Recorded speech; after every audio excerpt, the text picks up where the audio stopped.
भुट्टो की हुकूमत में पूरे मुत्तफ़क़ा तौर पर इत्तिफ़ाक़े राय से कुरान के दलाइल के नज़रिए, कुरान के दलाइल के ज़रिए, हदीस के दलाइल के ज़रिए और अक़वाले सहाबा के दलाइल के ज़रिए पूरे दलाइल के साथ अल्लामा शाह अहमद नूरानी सिद्दीक़ी रहमतुल्लाहि ताला अलैह, जिनको इमाम इनक़िलाब कहा जाता है, पूरे ज़ोर शोर के साथ आपने असम्बली में ये मसला हल करवाया कि जनाब ये हुजूर के बाद जो नबूवत का दावा करे उसके बारे में असम्बली क्या कहती है।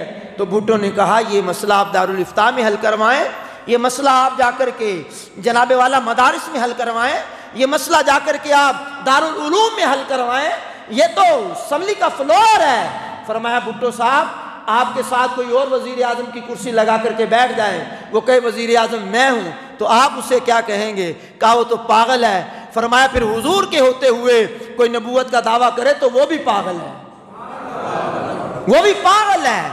आपके वज़ीर आज़म के साथ कोई कुर्सी लगा कर बैठे के कहा मैं वज़ीर आज़म हूँ तो वो पागल, और हुजूर की खातमियत के बाद भी कोई अगर कहे मैं नबी हूँ, चाहे वो काना दज्जाल मिर्जा गुलाम अहमद कादियानी हो, वो दज्जाल इस उम्मत का, और जो नबी होता है वो गुलाम तो होता ही नहीं।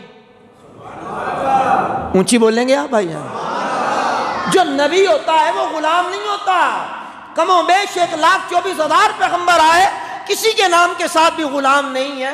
तो जो गुलाम होता वो नबी नहीं होता, जो नबी होता वो गुलाम नहीं होता। जब नबूवत का दरवाजा ही बंद हो गया तो कादियान से क्यों दरवाजा खुला?